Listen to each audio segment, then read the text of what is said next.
Welcome back to the Twisted ADV channel. My name's Chris.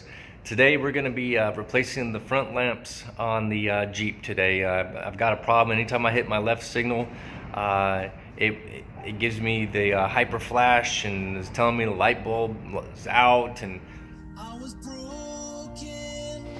so I did some checking on it. I tried cleaning up the connector, replaced the bulb, those kinds of things, and it didn't fix my problem. So I was like, well, I have some of those truck light LEDs for the headlights, and I've got LEDs on the back and LEDs all up inside and whatnot, and so might as well go ahead and put LED in those signal lamps. So I went on to Amazon and was checking out some of those other ones by JW Speaker. They wanted $160 for a pair of signal lamps, and I just couldn't do it. I also looked at Extreme Terrain and some of those others. They had some cheaper ones, Axial or Axiom, I can't remember the name.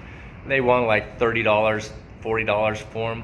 But if you read comment after comment after comment, it was about how they fail. And a month later, it's done and over with. So it's like you either buy the cheapie and hope it works, or you buy the JW Speaker at 160 bucks and spend a whole lot of money. And maybe they work too or not, because there were some bad comments on those.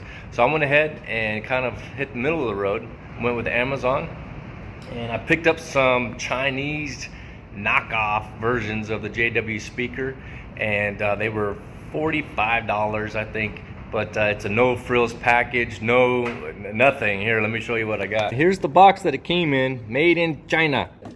There was nothing inside there.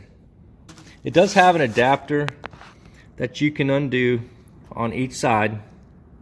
One's for left, one's for right. What you may notice is that the tabs aren't a locking tab. All right, they don't have a piece that will lock it into place like these do. All right, so the install should be pretty simple.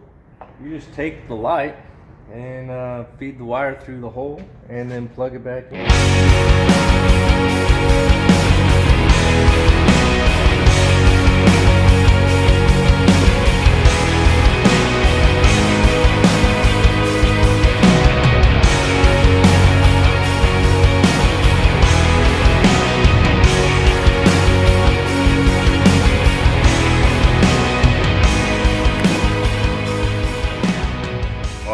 So there you go. That was a pretty quick and easy install of the Amazon JW knockoff. We'll see how long they last. As you saw in the video, there's no issue with like a hyper flash issue. They do have a built-in resistor to keep those flashes at a normal constant rate. Super bright, even in the lit up shop and outside is nice and bright. But I'm really happy with the install. Everything seemed to go well. And I'll give you my thoughts and impressions after a while, and we'll see how long they last. But surely, 40 bucks is a whole lot better than $160. Hit that like button, subscribe, and we'll see you the next time.